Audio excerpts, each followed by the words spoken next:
je vous propose un petit bilan couture.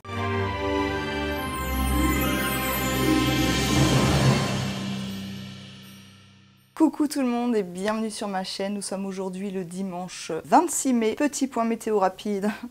Il y avait un grand soleil ce matin et ça commence à se couvrir. Bref, passons. Comme je vous l'ai dit, je vous propose aujourd'hui un petit bilan couture. Comme d'habitude, je ne vais pas vous montrer 15 000 choses, mais j'ai quand même quelques pièces à vous montrer. Mais avant d'entrer dans le vif du sujet, petite présentation rapide. Je suis Audrey, sur cette chaîne je parle essentiellement de couture. Alors surtout, n'hésitez pas à liker, à vous abonner, à partager et à commenter juste en dessous. Et pendant que j'y pense, qu'est-ce que je porte aujourd'hui? Je porte la petite blouse rose de chez Atelier Berny que je vous ai présentée lors de mon précédent bilan couture, que je vous glisse ici quelque part si vous ne l'avez pas vu. Je l'avais cousue dans une broderie anglaise que j'avais trouvée sur un marché pour 3 francs 6 sous. Écoutez, je l'ai déjà portée plusieurs fois cette petite blouse et comment vous dire que je l'adore. Bref, avant de vous parler des pièces que j'ai cousues, je souhaite encore la bienvenue aux nouveaux et nouvelles abonnés qui nous ont rejoints. Et surtout, je tiens à vous remercier, vous qui me suivez depuis le début ou depuis moins longtemps. Ça me fait extrêmement plaisir. J'adore toujours autant échanger avec vous, lire vos commentaires, y répondre, même si je prends un petit peu de temps, ne m'en voulez pas. En tout cas, voilà, merci à vous et j'espère que nous continuerons ainsi pendant longtemps. Bref, cette fois, nous pouvons entrer dans le vif du sujet, à savoir mon petit bilan couture. J'espère que la luminosité, ça ira. Je n'arrête pas de jouer avec les lumières. Écoutez, vraiment, j'espère que ça ira. Comme d'habitude, je vous mettrai tous les liens juste en dessous, en barre de description. Donc, n'hésitez pas à dérouler. La première pièce que je vais vous présenter, c'est la première pièce d'ailleurs que j'ai cousue après le précédent bilan couture. Je me demande même si je l'avais pas déjà cousu, mais bon, bref, peu importe. Il s'agit du pantalon Joey de la marque Dame de Carreau. J'en ai fait l'acquisition lors des promos sur Makerist, il était à 2 € et donc écoutez, je me suis dit que c'était l'occasion de tester, surtout que je ne connais absolument pas cette marque, c'est vraiment la première fois que je la voyais passer et donc la première fois que je la cousais. Alors je vais quand même vite vous parler de ce patron. Donc personnellement je l'ai acheté encore une fois sur le site de Makerist lors des promos, sinon vous pourrez le trouver à 10,50 € sur le site Dame de Carreau. Sur ce pantalon, on nous dit patron pantalon fluide en PDF Joey, donc à 10,50 €. C'est un patron de pantalon donc pour débutants, aux allures tendance et parfait à toute saison. On a différentes options sur ce pantalon. On peut le faire avec ou sans poche, ceinture classique, empiècement de ceinture avec bouton ou lien à nouer, et en fonction évidemment du tissu que vous allez choisir, et bien vous aurez un rendu complètement différent. Le patron va de la taille 34 à 48. Le patron est en format PDF mais également en format A0. Personnellement, je l'ai fait imprimer en A0 et le livret d'explication est évidemment fourni avec les différentes versions proposées. Le niveau de couture, accessible aux débutantes ou débutants. On nous indique qu'il faudra environ 4h30 pour faire ce projet. Là, j'ai vraiment envie de dire, tout dépend évidemment de votre débit couture. Personnellement, je suis plutôt de la team lente. Il y a des personnes qui vont peut-être le faire en 2 heures ou en 3 heures et d'autres qui vont le faire en 6-8 heures.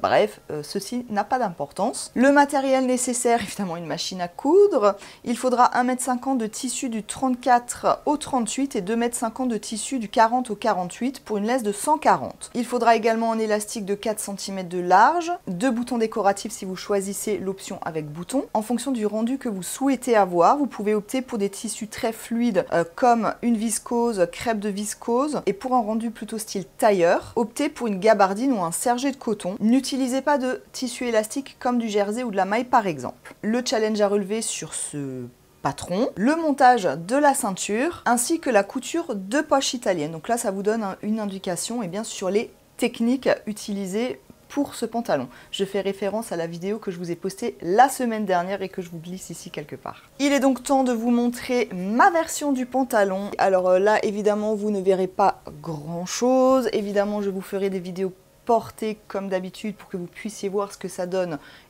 en mouvement, une fois porté, etc. Je vous avais montré ce tissu-là dans une précédente vidéo aussi où je vous montrais les tissus qui me restaient en stock et qu'il fallait que je couse. Donc je suis ravie d'avoir enfin cousu ce tissu.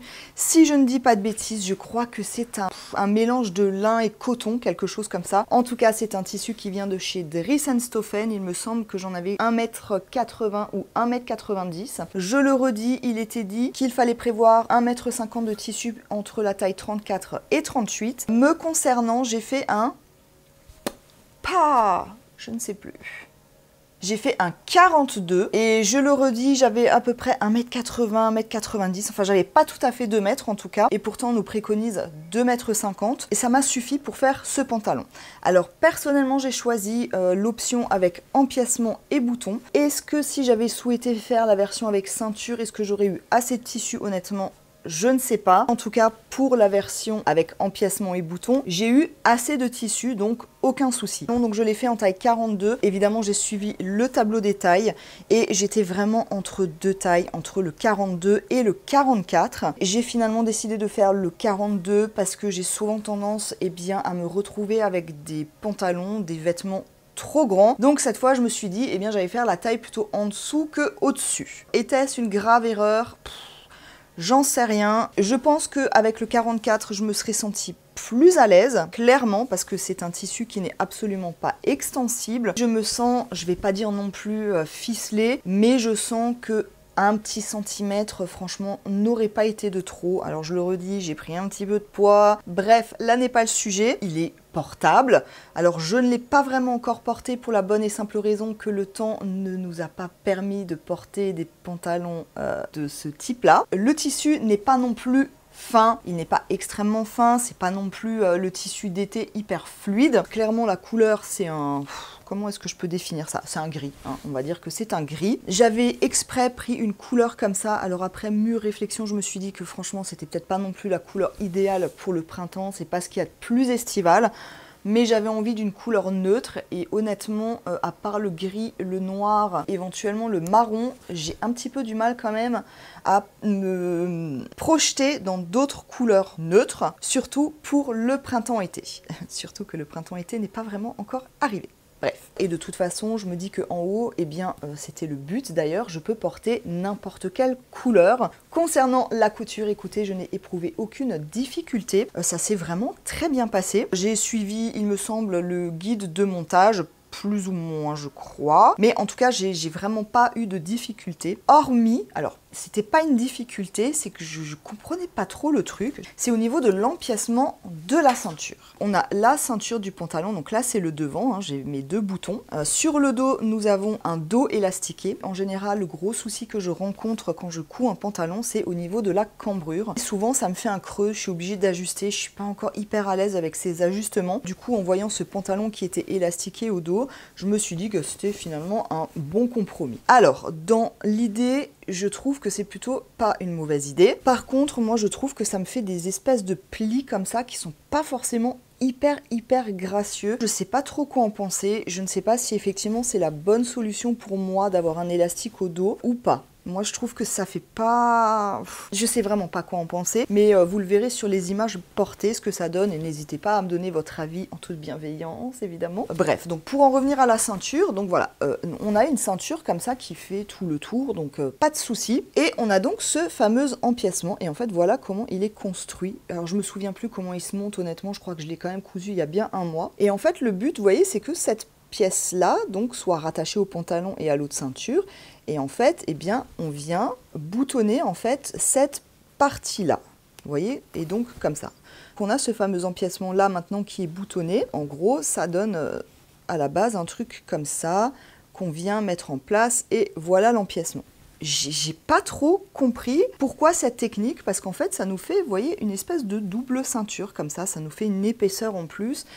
Je sais pas. Je voyais ça plutôt peut-être comme un pantalon pont un petit peu à la base, dans l'esprit, hein, je parle, c'est pas du tout un pantalon pont. Je sais pas. Bref. Ouais, bon, vous le savez, hein, la surjetteuse, j'ai toujours pas sorti. J'ai fait des points zigzags comme ça. Ah, bah, j'aurais encore pu couper des fils là. J'ai surfilé avec ma machine à coudre, mais évidemment, on voit que c'est moins propre que si c'était à la surjetteuse. Quoique le point n'est pas moche. Voilà, mais on voit quand même qu'il y a des petits fils comme ça qui dépassent. Écoutez, il faut juste que je les coupe, c'est rien de bien grave. Évidemment, j'ai choisi l'option avec les poches, hein. Moi, un pantalon sans poche, c'est compliqué, il me faut des poches. Les jambes sont plutôt larges, hein. C'est compliqué à montrer un pantalon quand même, hein, mais vous le verrez sur les images portées. Mais là vous pouvez voir quand même la finition à l'intérieur, ça fait pas dégueu, c'est quand même plutôt propre. Donc j'ai fait un ourlet, ce qu'il y a de plus simple. L'élastique, j'ai pas éprouvé de difficulté non plus. Alors j'avais pas d'élastique de 4 cm, j'en avais un de 3 cm, ça marche très bien. Je suis ravie de l'avoir cousu, je suis ravie d'avoir enfin cousu ce tissu qui du coup eh bien n'est plus dans mon stock. J'aimerais beaucoup le refaire, mais cette fois avec la version nouée. Je suis ravie de mon pantalon.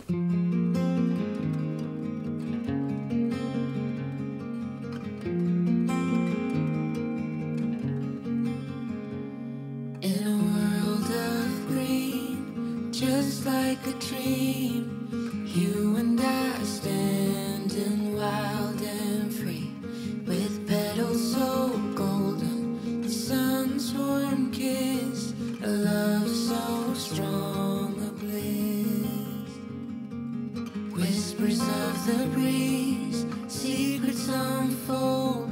It's you that I need, it's you that I want. When the world gets cold, it's you and me. When the sun comes back, you'll see. Oh, dandelion, the strength that you've shown, stronger each year. Look how we hold on through the toughest of times. We still stand strong. Through pavement we will grow forever. Le prochain projet que j'ai à vous présenter, je vous en avais également parlé lors d'une précédente vidéo. Il s'agit de la blouse Aria de Alexandra Création. Alors là non plus, je ne connaissais pas du tout cette créatrice. J'ai trouvé ce patron pareil lors des ventes à 2 € sur Mekeris. Je crois pas qu'elle ait un site internet. J'ai regardé un petit peu mais je n'ai rien trouvé. Écoutez, je ne sais pas. Si j'arrive à vous trouver ça, je vous mets de toute façon tout en description. Je n'arrive pas non plus à voir à combien est ce patron parce que comme je l'ai déjà acheté sur Mekeris, j'arrive pas à voir son prix, mais il me semble que c'est 10 € en temps normal ou 10,50 € ou quelque chose comme ça. Je rectifierai en cas de besoin. Ce qu'on nous dit sur cette blouse robe Aria, elle se caractérise par sa coupe ample avec ses manches ballon XL. Les manches sont froncées en tête de manche puis terminées par un élastique. Le corps d'Aria est évasé. Le milieu devant est terminé par une fente indéchirable que l'on noue ensuite. Aria est disponible de la taille 34 à 46. On a un livret avec schéma de chaque étape. Le patron est en PDF, il n'y a pas de A0. D'ailleurs, c'est ce que je disais lors d'une précédente vidéo également, c'est que j'ai voulu faire imprimer ce patron en même temps que les autres et en fait dans le fichier il y avait le patron avec les explications et donc du coup je l'ai imprimé à la maison. Je crois qu'il y avait à peu près 30 pages à imprimer si je dis pas de bêtises, mais écoutez, ça allait, ça s'est bien passé. On nous dit qu'il faut 2,20 m de tissu sur une laisse de 145 pour la blouse et 3 mètres de tissu sur une laisse de 145 pour la robe. Un élastique de 1 cm de large et 2,50 m de biais. Les tissus adaptés, alors là on nous dit tissu de robe. Démerde-toi avec ça. Gaze de coton ou tissu en polyester. Personnellement, faire une blouse en polyester, non, mais chacun son truc. Voici ma blouse Aria. Alors bon, comme le noir, hein, le blanc est plutôt assez délicat à vous montrer. Pour la faire, j'ai choisi d'utiliser, et il était quasiment évident que j'allais utiliser ce tissu. Si vous vous souvenez, je vous l'avais montré. C'était un tissu qui venait de chez Les Coupons de Saint-Pierre et qui était une... Qu'est-ce que c'était comme tissu? Oh, j'ai un trou de mémoire. Je ne sais plus. C'était pas de la gaze, c'était... Je vous l'écris si j'arrive à retrouver, mais là j'ai vraiment un trou de mémoire. Si vous vous souvenez, je vous avais montré que ce tissu comportait, qu'il y avait un côté ajouré comme ceci. Ce côté ajouré en fait se trouvait vraiment aux extrémités le long de la lisière. C'était assez difficilement exploitable. Du coup j'ai un petit peu modifié le patron, enfin j'ai pas vraiment modifié le patron, je vais vous expliquer. Je voulais quand même pouvoir profiter bien, de ce côté ajouré sur le tissu, même si c'est très discret, qu'on le voit pas forcément. Donc j'ai décidé de tourner les manches dans l'autre sens, d'aller pas dans le droit fil mais à l'inverse, pour pouvoir avoir ce côté ajouré justement au niveau du bas des manches. Vous voyez, j'ai l'élastique et là on voit ce côté ajouré. Pareil pour le devant, je trouvais ça tellement dommage de ne pas utiliser le côté ajouré encore une fois. Du coup, ce que j'ai fait, c'est que j'ai décidé de le faire en 2 parties. Normalement, la pièce de devant est en un seul morceau. Oui, il faut le couper au pli. Et d'ailleurs, il me semble que le dos, il faut le couper en 2 fois. Je suis plus trop sûre de cette information. En tout cas, s'il fallait la couper en 2 fois, personnellement, j'ai décidé de la couper au pli. Par contre, au niveau du devant, je ne l'ai pas coupé au pli encore une fois, j'ai décidé de coudre en 2 fois, de prendre le risque effectivement qu'il y ait une couture au milieu. J'ai évidemment laissé suffisamment de marge de couture pour pouvoir assembler mes 2 morceaux de devant pour en faire un seul. Et au lieu de laisser une couture un peu moche, disgracieuse, j'ai décidé de mettre un galon de dentelle comme ceci pour un côté un petit peu plus romantique. Je l'ai fait remonter comme ça au niveau pas du col, mais de la pointe, jusqu'au lien comme ceci. Du coup, en faisant comme ça, j'ai trouvé que de faire cette partie-là était beaucoup plus facile aussi. Enfin, je me suis vraiment pas embêtée. J'ai pas du tout éprouvé de difficulté pour le coup. Alors évidemment, il faudrait que je la refasse avec un devant en un seul morceau pour voir ce que ça donne. Du coup, je vous ai pas montré, mais voilà, on voit bien. Enfin, on voit bien. Non, on voit pas bien du tout d'ailleurs. Là, vous le voyez, ce fameux côté ajouré, et bien du coup, qui est sur le devant. Qu'est-ce que j'ai pensé de la couture de cette blouse? C'était un bonheur à coudre. Je me suis vraiment éclatée à faire cette blouse. J'ai adoré la coudre. J'ai trouvé que le montage était quand même plutôt assez rapide. Alors, on a des fronces, vous le voyez au niveau des manches. Alors, bon, voilà, personnellement, j'adore les fronces, donc ça ne m'a absolument pas dérangé. Du coup, ça, c'est l'intérieur du devant. J'ai fait ça le plus proprement possible. En fait, j'ai laissé une marge de couture, il me semble, à 1,5 cm de chaque côté. Et donc, j'ai cousu à 1,5 cm. Et ensuite, j'ai rabattu la couture. Ça doit avoir un nom, cette technique, j'en sais rien. Pour que ça fasse comme ceci. Et j'ai cousu tout du long. Ça fait extrêmement propre. Et comme j'ai le galon de dentelle donc sur le devant, voilà, et bien ça ne se voit absolument pas. Donc, l'intérieur et l'extérieur. L'élastique, tout ça, bon, pas de difficulté. Franchement, c'est vraiment une blouse relativement simple. Comme à mon habitude, j'ai évidemment fait des coutures anglaises partout, voilà. Donc là, c'est le dos et le devant qui sont reliés par une couture anglaise. Là, c'est l'emmanchure. Donc avec mes fronces, vous me posiez la question, et moi, je le fais sans problème. Donc couture anglaise au niveau de l'emmanchure. Alors comme les emmanchures sont quand même très amples, franchement, ça ne pose aucun souci. Je me sens pas du tout serrée, comprimée ou rien du tout. C'est parfait. J'ai déjà porté cette blouse plusieurs fois et comment vous dire, je l'adore. Mais vraiment, c'est un coup de cœur ce patron, mais vraiment, ça fait des années que je cherchais un patron comme ça. Depuis que je suis ado, c'est typiquement le genre de blouse que j'adore et dont je rêve. Des manches comme ça qui sont hyper fluides, hyper amples et tout. C'est un coup de cœur. Je peux pas dire autre chose. Je suis totalement fan. Alors autant je la trouve très simple et autant je la trouve hyper classe, hyper belle, hyper confortable. Je l'adore, c'est un bonheur. Vraiment, c'est un hyper gros coup de cœur. Franchement, merci à la créatrice pour ce patron. C'est un bonheur pour moi. Je trouve que ça fait très, vous savez, les blouses de pirates, un petit peu Outlander comme ça, ce qu'ils portent, vous voyez, blouse un peu masculine de l'époque, comme ça. Bon bref, vous voyez un petit peu ce que je veux dire, mais en tout cas, je l'adore, vraiment, grand bonheur.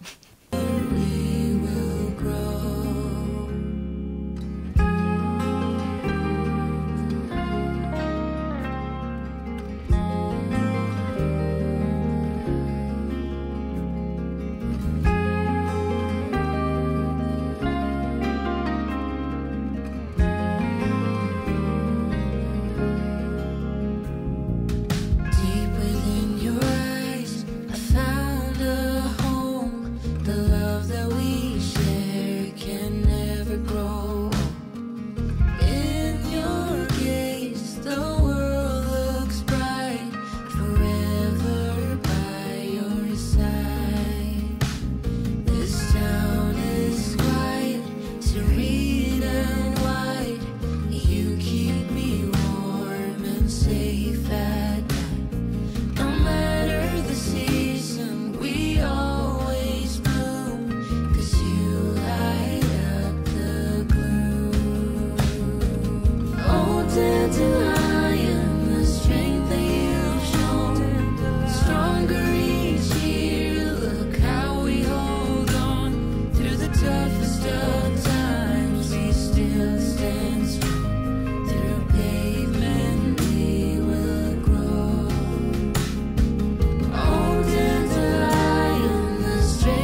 ce troisième projet, là encore, il s'agit d'une blouse, de la blouse Kaolin, de la marque Caledonia Dreamin'. Le patron est au prix de 10 € en PDF. C'est un patron de blouse bohème, ce que j'adore, confortable avec des détails esthétiques tels que des plis religieuses et des fronces.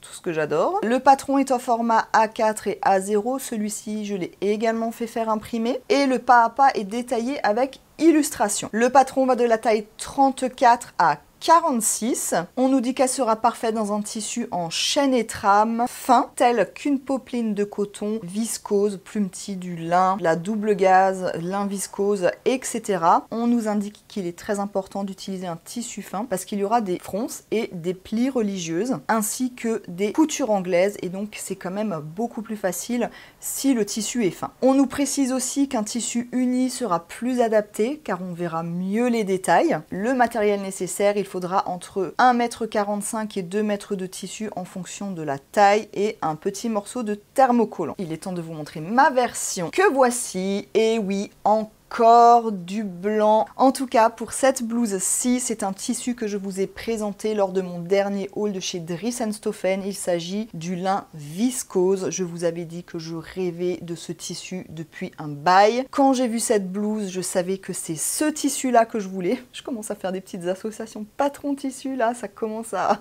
Waouh! Bref, ouais, j'ai tout de suite vu ce tissu dans cette blouse-là et je crois que je ne me suis absolument pas trompée. Qu'est-ce que j'ai pensé de cette couture? Écoutez, ça s'est très bien passé, sauf pour le col. J'avoue que j'ai eu des petites difficultés à comprendre le montage du col. Alors c'est vrai qu'en temps normal, je ne coupe pas beaucoup de col. Là, je m'en suis vraiment rendu compte. Je sais pas, en lisant les explications du livret, je comprenais pas. J'ai fait en fait comme sur le livret et ça ne fonctionnait pas, il y avait vraiment un bug, je ne sais pas ce qui s'est passé. Au final, j'ai fait un petit peu du pifomètre, écoutez, ça s'est bien passé. Là où j'ai un tout petit peu cafouillé aussi, c'est au niveau des liens. J'en ai un qui est très près du col et l'autre qui est un petit peu moins près du col. Vous voyez, on a une différence, elle est de 2-3 mm.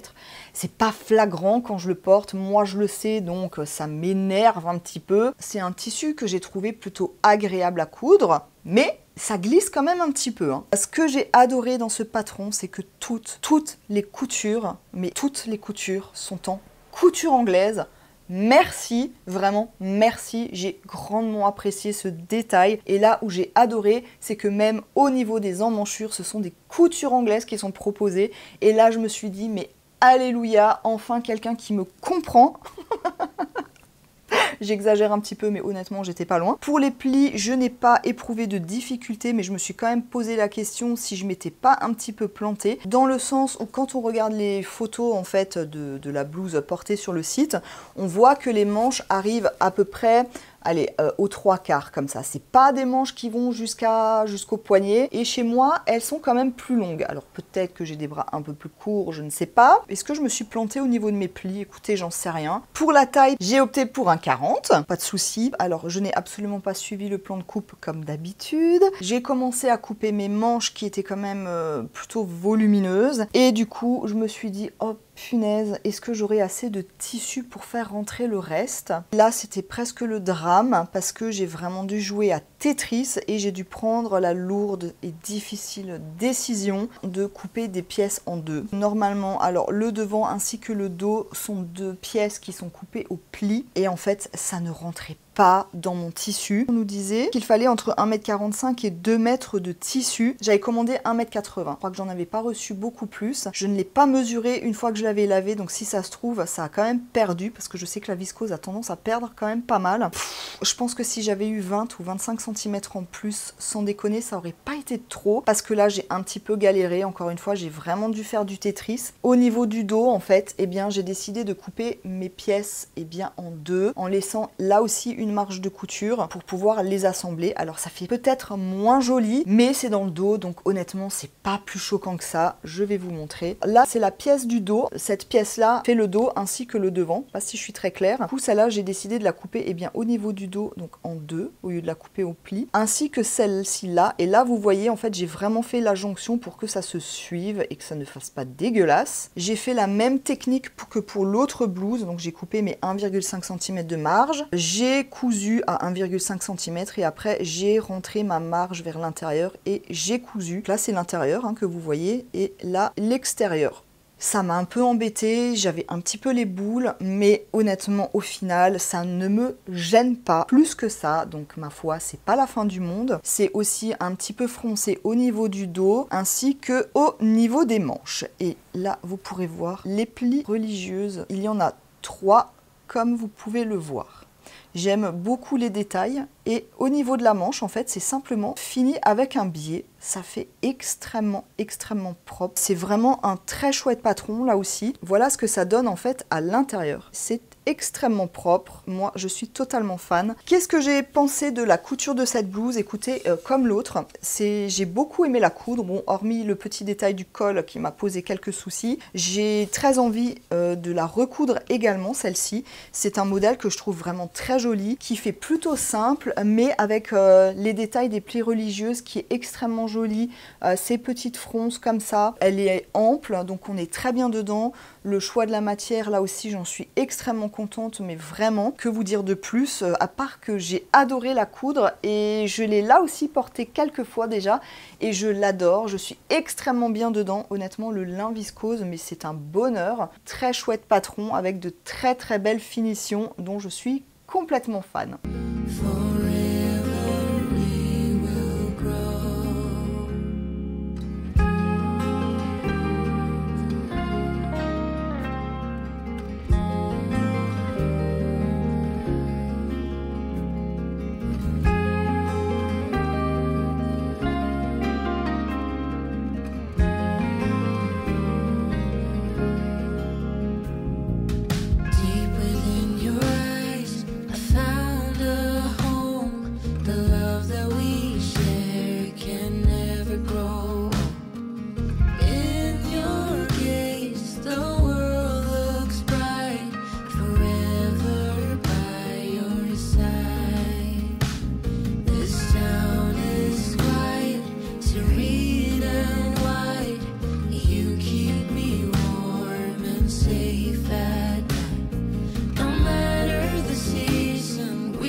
Pour mes 2 derniers projets, je vais vous les présenter ensemble. Vous allez vite comprendre pourquoi. Comme du coup, je me suis cousu 2 blouses blanches, il me fallait clairement un sous-vêtement pour porter avec. J'ai donc décidé de reprendre mon livre Apprendre à coudre sa lingerie confort de chez Fit You. Je vous en avais fait une vidéo que je vous glisse quelque part si vous ne l'avez pas vue. J'avais cousu la bralette papotage. J'ai décidé honnêtement de ne pas m'embêter et de repartir sur la même bralette, d'autant plus que je l'ai cousue une fois et je la porte énormément. Vous m'excuserez, je l'ai portée hier au travail, donc elle est un petit peu, je ne vais pas dire déformée, mais en tout cas elle a été portée. Voici ma bralette papotage. Les modèles de ce livre, les patrons vont de la taille XS à la taille 3XL, ce qui correspond à un 80A et va jusqu'au 110FG. Mais encore une fois, je vous ai fait une vidéo dédiée où j'en parle plus longuement. Me concernant, j'ai fait le dos en L et le bonnet en M. Pour le tissu, eh bien écoutez, j'ai choisi de le faire dans le tissu lycra, qui est un lycra polyester, il me semble, si je dis pas de bêtises, je vous l'ai présenté lors de mon dernier haul de chez Dries & Stoffen. Et donc j'ai choisi ce tissu là, mais je l'ai doublé, alors parce que oui, la bralette est doublée, je l'ai doublé avec tout simplement le jersey de coton blanc. Donc là vous voyez l'intérieur et voici le côté lycra à l'extérieur. J'ai fait la bande de ceinture en lycra, pas de souci. Pour l'intérieur, ouais, on nous dit un élastique, sauf que je ne trouve pas d'élastique plat doux. Hein, ça commence à me fatiguer un petit peu. Et en fait, j'ai un élastique, mais j'aurais pas dû le coudre comme ça. J'essaie de vous montrer, purée, j'y arrive pas. Mais au porté, ça me gêne pas, donc écoutez, il n'y a pas de problème. J'ai décidé de mettre un biais élastique, en fait, voilà, à ce niveau-là. Donc tout le long, là, on voit que ça roulotte un petit peu. Je suis pas plus fan que ça. Au porté, franchement, je le sens pas. Et le biais, il est extrêmement doux. Et je voulais pas mettre, en fait, un élastique à picot et prendre le risque, en fait, que ça me dérange, que ça me gratouille, chatouille, etc. Donc j'ai préféré faire cette option, mais effectivement, du coup, ça roulotte et ça fait pas terrible. Pour le côté, j'ai décidé de mettre de la dentelle blanche qu'il me restait. Écoutez, je trouve ça très mignon. Et en fait, ce qui est génial, c'est que les finitions à l'intérieur sont vraiment, vraiment jolies. Ça fait extrêmement propre. Tout est pris en fourreau. J'aime beaucoup, beaucoup ce modèle. Je suis extrêmement bien dedans. Et évidemment, j'ai fait des élastiques à picot sur tous les bords. J'ai pas eu de soucis, vraiment pas du tout. Alors j'aime beaucoup parce que c'est des petites coutures qui sont un petit peu rapides quand même, enfin comparé à ce que je peux coudre, c'est rapide, c'est hyper satisfaisant. Au niveau du devant, vous voyez les deux pinces, il y a exactement les mêmes à l'intérieur. Je l'ai porté plusieurs fois déjà, mais vraiment plusieurs fois, c'est je porte, je lave, je porte, je lave, je porte, je lave, donc du coup j'en ai deux, j'en ai une grise et j'ai celle-ci, et je suis vraiment pas à l'abri de m'en faire d'autres parce qu'encore une fois c'est un modèle que j'aime beaucoup. Pour tous les jours c'est nickel, pour bosser c'est nickel, enfin bref c'est nickel. J'ai pas eu trop de difficultés à coudre, même si le jersey lycra c'est quand même hyper extensible, ça glissait quand même un petit peu, c'est pas encore la perfection incarnée. Vous voyez par exemple j'ai un petit couac là comme ça, pas la fin du monde. Hein. Voilà pour cette petite bralette papotage. Évidemment, pour aller avec la bralette papotage, il fallait évidemment que je me couse un bas qui aille avec, donc pour en faire un ensemble. Et j'ai donc décidé de réitérer avec la culotte brunch que j'avais déjà cousue. Pareil, je crois que c'était un jersey de viscose et honnêtement, je suis très bien dedans. Je vous avais dit par contre que à refaire, j'enlèverai quelques centimètres au niveau de la taille. Alors c'est une culotte taille haute, mais là elle est extrêmement taille haute, ça veut dire qu'elle me monte vraiment bien au-dessus du nombril. Et en fonction des pantalons qu'on porte ou des choses qu'on porte, et quand vous avez 3 cm de culotte qui dépasse, je trouve pas ça hyper saillant. Du coup, pour cette culotte-là, j'ai décidé d'enlever, alors j'ai beaucoup hésité et je me suis dit, bon allez, je vais enlever 2,5 cm. Honnêtement, je pense que la prochaine fois, je peux encore enlever 1 cm parce que là, ça m'arrive quand même bien au niveau du nombril. Je crois même encore légèrement au-dessus, hein, pour vous dire. Mais voilà, je suis extrêmement bien. J'ai fait le crash test, je l'ai déjà porté au boulot pour voir un petit peu si ça allait me convenir au niveau de la hauteur. Aucun problème, mais encore une fois, j'enlèverai la prochaine fois encore 1 ou 1,5 cm et pour vraiment trouver la hauteur qui me conviendra. Voici ma culotte que là j'ai également fait dans le jersey lycra en polyester de chez Dries & Stoffen, donc pour aller avec la bralette. Évidemment à l'intérieur j'ai mis le gousset en jersey de coton. Écoutez, je suis extrêmement contente de cette culotte. Là c'est pareil, c'est un modèle qui se coud hyper vite. Vous avez pas beaucoup de pièces, hein. Vous avez le devant, cette partie-là et cette partie-là font partie du dos. Vous avez la partie fond de culotte et la partie gousset et terminé, basta, on n'en parle plus. Au niveau des finitions, bon, à l'intérieur, je pourrais encore un petit peu couper. Vous voyez, ça fait comme ça, mais ça fait propre, donc ça ne me gêne pas. J'ai choisi personnellement de mettre des bandes comme ceci en dentelle, comme je l'avais déjà fait. Je trouve que ça rajoute un petit plus féminin qui n'est pas négligeable et je trouve ça hyper cute parce qu'elle est quand même très très simple, mais je trouve que cette bande en dentelle lui apporte quand même un petit truc en plus. J'aurais pu mettre un petit nœud mais j'en ai pas, donc j'en ai pas mis. Tout le reste, j'ai mis un élastique à picot blanc, hein, voilà, pour pas changer. J'ai fait tout le tour. Comme on a cette bande élastique à ce niveau-là, en fait, on n'a pas d'élastique à picot, mais on va les avoir uniquement sur la partie là, donc la partie devant et tout le gousset. Est-ce que j'ai couaqué quelque part ? Ouais, j'ai un petit peu couaqué au niveau de la dentelle, hein, comme la dernière fois. Là, on voit que ça fait pas terrible. Non, mais j'espère que je vais y arriver à un moment. Là, voilà, là, on le voit. Vous voyez, j'ai un décalage entre ici, là, on voit mon élastique, et ici, la dentelle. Bon, écoutez, il n'y a personne qui voit le fond de ma culotte, donc c'est pas la fin du monde, mais c'est quand même quelque chose que j'aimerais améliorer au niveau de ma technique, et je pense que clairement, plus j'en ferai et plus ça viendra, plus je comprendrai le truc, les petites astuces, etc. Par contre, je viens de me rendre compte, mais je pense que c'est un tissu qui à terme ne va pas forcément hyper bien vieillir, parce que j'ai l'impression qu'il commence déjà à boulocher. Ouais, je crois que vous ne le verrez pas, mais moi je vois déjà quelques petites bouloches et honnêtement, je ne l'ai pas porté 150 000 fois non plus, peut-être 2 fois. Voilà pour cette culotte brunch, je n'ai rien à dire de plus, à part que je suis extrêmement contente de mon petit ensemble et que bien évidemment, ce sont des coutures que je vais réitérer. Voilà, mon petit bilan couture est maintenant terminé. Je n'avais pas grand chose à vous montrer, mais comme je vous l'ai dit, je préfère vous montrer peu de pièces, mais essayez de vous en parler un maximum. J'espère que je n'ai rien oublié. Si vous avez des questions sur les patrons, sur les difficultés ou facilités, ou sur la couture de ces patrons-là, voilà, si vous avez des questions, n'hésitez pas à me les poser juste en dessous en commentaire. Il y a peut-être des choses que j'ai oublié de dire, hein, c'est fort probable, parce que je ne prépare rien, je ne note pas grand-chose, et du coup, je peux oublier des choses. Bref. En tout cas, j'espère que ce petit bilan vous aura plu. Si c'est le cas, n'hésitez pas à me laisser un petit pouce, à vous abonner, à commenter juste en dessous et pourquoi pas à partager. N'hésitez pas à me dire si vous-même avez cousu ces patrons, à me dire ce que vous en pensez, si ça vous inspire ou pas du tout, hein, c'est pas grave, on n'est pas obligé d'avoir les mêmes goûts. En tout cas, j'ai grandement hâte de vous lire et en attendant de vous retrouver très bientôt, je l'espère. Et encore une fois, si vous avez des sujets de vidéos qui vous intéressent, n'hésitez pas à me glisser ça juste en dessous en commentaire. Peut-être que ça pourra m'inspirer. Donc en attendant de vous retrouver très bientôt, eh bien, je vous embrasse très très fort. Bye bye. This bridge is made of home. This bridge is made of home.